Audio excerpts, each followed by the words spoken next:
Aaron, thank you. There's been a spotlight on the Catholic Church when it comes to protecting children, but we all know predators can be found anywhere, including in youth sports.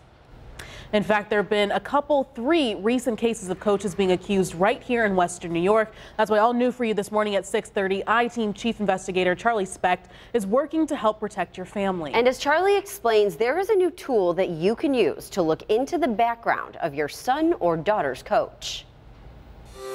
It's now on parents to try to make sure that their children are safe, whether it's soccer on the weekends or it's Olympic sports. It might be the worst nightmare of soccer moms and sports dads. The idea of a sexual predator masquerading as a youth sports coach for their son or daughter. It happens more than you may realize right here in Western New York. But the good news for parents is there are new online tools that you can use to help keep your children safe. This month, Francesco Macarone, who coached soccer and youth basketball, was the latest local coach to appear before a judge on charges of soliciting sex with a minor. And he's not the only one. In 2016, Glenn Nellis was sent to prison for raping a 16-year-old girl he coached on an Eden swim team. In 2017, Maryvale volleyball coach Andrew Murtha was charged with a felony sex act on a 16-year-old boy. Parents need to be much more proactive and protective of their children in sports and make sure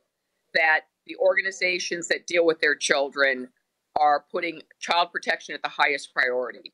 Right now, they're not. Marcy Hamilton is the CEO of Child USA, a nonprofit that works to combat child abuse and neglect. She says there's a renewed push to protect children in light of the scandal involving former USA Gymnastics doctor Larry Nassar. One new resource parents can use is safesport.org, which houses a national database of banned coaches that have been convicted of preying on minors or thrown out of other sports leagues on strong suspicions. Parents can look up the disciplinary records of their children's youth coach or even search by city.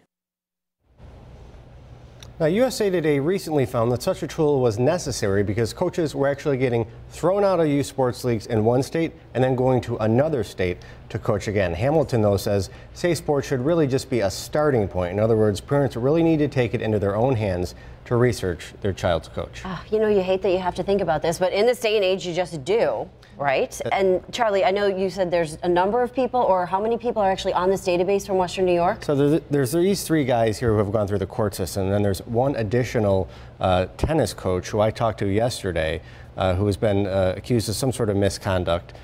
He's a referee locally with tennis. He says he's innocent, but that's why it's just on parents here to really check in and see who's out there. Right, by talking to their coaches, researching them online, like what are some ways parents can do that? Well, asking whoever runs your sports league, do you do background checks? Parents think that that's automatically a given, and it's not necessarily a given. In a lot of sports leagues like soccer, they found they were not doing that. Wow. All right, Charlie, good advice for parents. Thank you.